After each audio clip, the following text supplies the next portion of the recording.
കൊച്ചി പുറംകടലിൽ അപകടത്തിൽപ്പെട്ട MSC Elsa 3 Liberian കപ്പലിൽ നിന്നുള്ള ഒരു കണ്ടെയ്നർ കൊല്ലത്ത് അടിഞ്ഞിരിക്കുകയാണ്.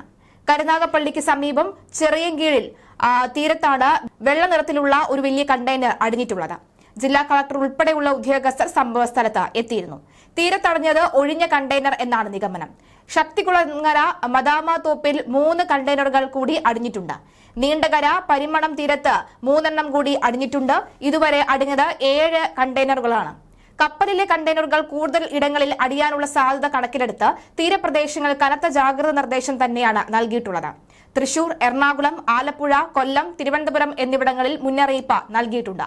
ഇന്നലെ രാത്രിയാണ് കൊല്ലം ചെറിയഴീക്കൽ തീരത്ത് ഒരു കണ്ടെയ്നർ അടിഞ്ഞത്. കണ്ടെയ്നറിൽ നിന്നുള്ള വസ്തുക്കളുടെ വ്യാപനം തടയുന്നതിന് കോസ്റ്റ് ഗാർഡിന്റെ സക്ഷം കപ്പൽ പുറപ്പെട്ടിട്ടുണ്ടെന്നാണ് റിപ്പോർട്ടുകൾ വരുന്നത്. കപ്പലിലുണ്ടായിരുന്ന 24 ജീവനക്കാരും കൊച്ചിയിൽ എത്തിച്ചേർന്നിട്ടുണ്ട്.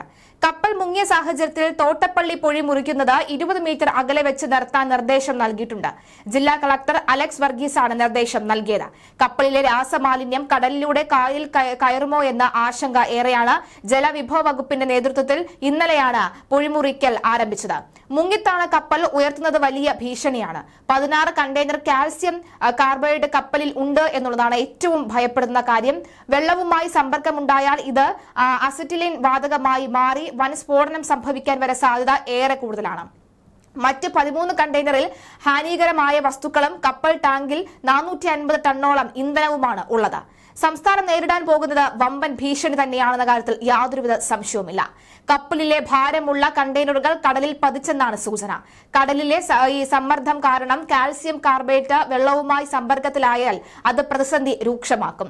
കപ്പൽ പാതയിലൂടെ പോകുന്ന കപ്പലുകളും അപകടത്തിൽപ്പെടാനുള്ള സാധ്യത ഏറെയാണ്. അതുകൊണ്ട് തന്നെ കൊച്ചി തീരത്ത് വലിയ ജാഗ്രതയാണ്. കടലിനുള്ളിൽ അപകടകരമായ കണ്ടെയ്നറുകൾ വീണിട്ടുണ്ടെങ്കിൽ അത് എപ്പോൾ ജലവുമായി സമ്പർക്കത്തിൽ ആകുമെന്ന് പ്രവചിക്കാൻ പോലും കഴിയുന്നില്ല. അതായത് കടലിൽ വീണെങ്കിൽ ദീർഘകാലം ഭീതി തുടരുമെന്ന് സാരം. ജലവുമായി കടലിൽ വെച്ച് സ്ഫോടനം സംഭവിച്ചാൽ തീ ആളിക്കത്തും. കണ്ടെയ്നറുകൾ കരയ്ക്ക് അടിയുന്ന ഘട്ടത്തിലാണ് വെള്ളവുമായി കലർന്ന് രാസപ്രവർത്തനം നടക്കുന്നത് എങ്കിൽ സ്ഥിതി നിയന്ത്രണാതീതമാകും. നിശ്ചിത അകലം പാലിച്ച് കണ്ടെയ്നറുകളെ വിഴിഞ്ഞം, കൊച്ചി പോർട്ടുകളിലേക്ക് വലിച്ചു കയറ്റുകയാണ് പോംവഴി. അതീവ സുരക്ഷയിൽ പ്രത്യേക സജ്ജീകരണങ്ങളോടുകൂടിയാണ് രാസപ്രവർത്തനം നടത്തി അസ്റ്റലിൻ വാതകമുണ്ടാകുന്നത്. ഇത് സിലിണ്ടറുകളിൽ നിറച്ച് വ്യവസായ ആവശ്യങ്ങൾക്ക് ഉപയോഗിക്കുന്ന വാതകമാണ് ഇവ. അങ്ങനെ തന്നെ നമുക്ക് ചെയ്യാനും സാധിക്കും. പക്ഷെ ഇത് നമുക്ക് മനുഷ്യന്റെ പ്രവൃത്തിയേക്കാൾ അപ്പുറത്തേക്ക് നിൽക്കുകയാണെങ്കിൽ അത് പ്രകൃതിയോടുകൂടി ചേരുകയാണ്. അപ്പോൾ എന്തായിരിക്കും സംഭവിക്കാതെ കണ്ടറിയണം. ഇതെങ്ങാനും പൊട്ടിത്തെറിക്കുകയാണെങ്കിൽ നമ്മൾ ഇതുവരെയും കാണാത്ത തരത്തിലുള്ള ഒരു ഭീഷണിയാണ് നമ്മുടെ മുന്നിൽ നിൽക്കുന്നതെന്ന കാര്യത്തിൽ സംശയമില്ല. കട്ടകളായും പെട്ടിയായും കാൽസ്യം കാർബണേറ്റ് സൂക്ഷിക്കാം. കണ്ടെയ്നറിൽ എങ്ങനെയാണെന്ന് വ്യക്തമല്ല. കണ്ടെയ്നറുകൾ കരയ്ക്കടിയുന്നത് അപകടമാണ്. അതിനാൽ പ്രത്യേക ജാഗ്രത വേണം. കണ്ടെയ്നറുകൾ മാറ്റുന്നതും വെള്ളത്തിൽ നിന്നുള്ള ഓയിൽ നീക്കവും ശ്രമകരമാണ്. അപകടത്തിൽപ്പെട്ട് മുങ്ങിയ ചരക്ക് കപ്പൽ MSC എൽസ 3 നിന്നും 100ഓളം കണ്ടെയ്നറുകൾ കടലിൽ വീണിട്ടുണ്ടാകുമെന്ന് സംസ്ഥാന സർക്കാരിന്റെ ഉന്നതതല യോഗത്തിൽ വിലയിരുത്തൽ വരുന്നുണ്ട്. കപ്പൽ മുങ്ങിയ സാഹചര്യത്തിലാണ് ചീഫ് സെക്രട്ടറിയുടെ അധ്യക്ഷതയിൽ യോഗം ചേർന്നത്.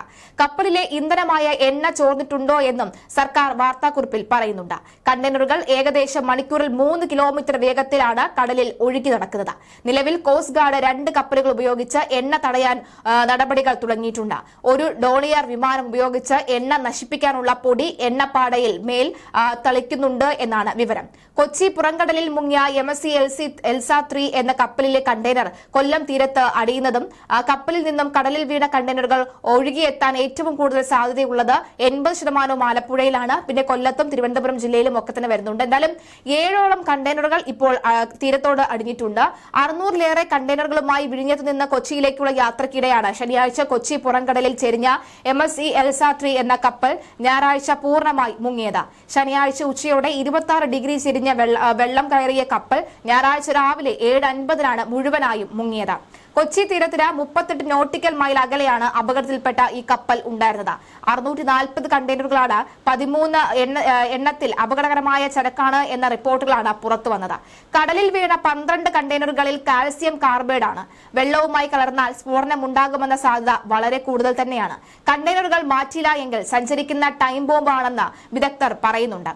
അപകടത്തിൽപ്പെട്ട കപ്പലിൽ നിന്നും 640 കണ്ടെയ്നറുകളിൽ 100 വേർപെട്ട് കടലിൽ വീണിരുന്നു.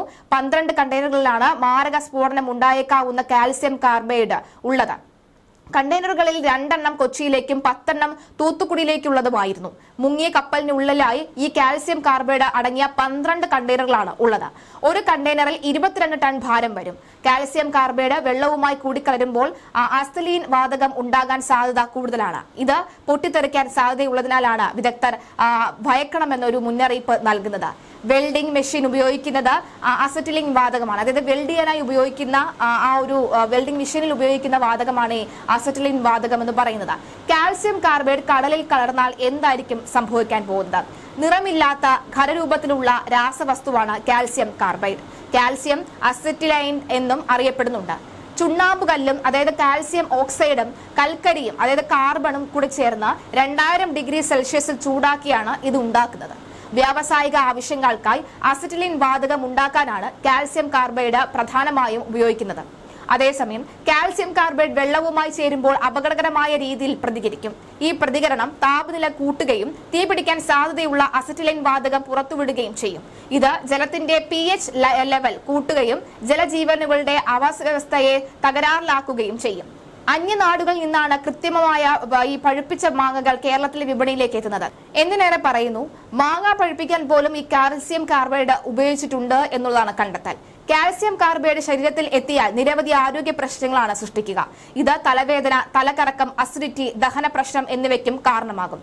കൂടാതെ ഭാവിയിൽ ഈ അന്നനാളം, വൻകുടൽ, കരൾ എന്നിവിടങ്ങളിൽ ക്യാൻസറിനും ഇടയാക്കുമെന്ന് പഠനങ്ങൾ തെളിയിച്ചിട്ടുണ്ട്. കണ്ടെയ്നറുകൾ കടലിൽ ഒഴുകി നടക്കുന്ന നിലയിലാണ് കാണപ്പെടുന്നത്. കണ്ടെയ്നറുകൾ തീരത്തടിഞ്ഞാൽ തുടരുത്, അടുത്തു പോകരുത്. കപ്പൽ മുങ്ങിയ മേഖലയിൽ കടലിൽ പോകരുത് എന്ന നിർദ്ദേശം ശക്തമായി തന്നെയുണ്ട്. ഇനി ഇവ കടലിൽ കലരുമ്പോൾ എന്തായാലും മീനുകളിലേക്ക് ഇതെത്തും. മീനുകൾ നമ്മൾ ഉപയോഗിക്കുമ്പോൾ ഉണ്ടാകുന്ന പ്രശ്നങ്ങൾ എന്താണ് എന്ന് വരും ദിവസങ്ങൾ മാത്രമേ പറയാൻ സാധിക്കുകയുള്ളൂ. അതുകൊണ്ട് തന്നെ മത്സ്യ സംബന്ധവുമായി ബന്ധപ്പെട്ട് അല്ലെങ്കിൽ മത്സ്യ വിൽപ്പനയുമായി ബന്ധപ്പെട്ടുള്ള മത്സ്യത്തൊഴിലാളികൾക്ക് വലിയൊരു തിരിച്ചടിയായി ഇത് മാറാനുള്ള സാധ്യത ഏറെയാണ്.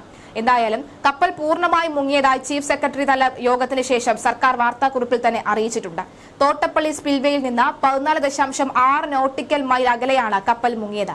അപകടത്തിൽപ്പെട്ട കപ്പലിൽ നിന്നും ഇന്ധനച്ചോർച്ചയുണ്ടാകുന്നുണ്ട് എന്നും എണ്ണപ്പാട് എവിടെയും എത്താമെന്നും മുന്നറിയിപ്പുമുണ്ട്.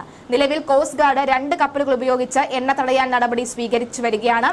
എന്തായാലും ആലപ്പുഴ, കൊല്ലം, എറണാകുളം, തിരുവനന്തപുരം എന്നീ ജില്ലകളിലെ തീരങ്ങളിലാണ് കണ്ടെയ്നർ എത്താൻ കൂടുതൽ സാധ്യത. എണ്ണപ്പാടം എവിടെ വേണമെങ്കിലും എത്താൻ, അതായത് എണ്ണപ്പാട പോലെ എവിടെ വേണമെങ്കിലും എത്താനുള്ള സാധ്യതയുണ്ട്. കേരള തീരം പൂർണ്ണമായും ജാഗ്രത നിർദ്ദേശം നൽകിയിട്ടുണ്ട്. മുങ്ങിയ കപ്പലിൽ നിന്നുള്ള വസ്തുക്കൾ എന്ന് തോന്നുന്നവ തീരത്തടിഞ്ഞാൽ തൊടാനോ അടുത്തു പോകാനോ പാടുള്ളതല്ല എന്ന് വീണ്ടും ആവർത്തിക്കുന്നു. കപ്പലിൽ നിന്നുള്ള വസ്തുക്കൾ കണ്ടാൽ 112 എന്ന നമ്പറിൽ അറിയിക്കണം. ചുരുങ്ങിയത് 200 മീറ്റർ എങ്കിലും മാറി നിൽക്കാൻ ശ്രമിക്കണം. കൂട്ടം കൂടി നിൽക്കാനോ വസ്തുക്കൾ അധികൃതർ മാറ്റുമ്പോൾ തടസ്സം സൃഷ്ടിക്കുവാനോ പാടില്ല എന്നും ദൂരെ മാറി നിൽക്കാൻ ശ്രമിക്കണമെന്നും ദുരന്ത നിവാരണ അതോറിറ്റി അറിയിച്ചിട്ടുണ്ട്. ഇന്ത്യൻ കോസ്റ്റ് ഗാർഡും ഇന്ത്യൻ നേവിയും ചേർന്ന കപ്പലിൽ ഉണ്ടായിരുന്ന 24 ജീവനക്കാരെയും സുരക്ഷിതമായി തന്നെ പുറത്തേക്ക് എത്തിച്ചിട്ടുമുണ്ട്.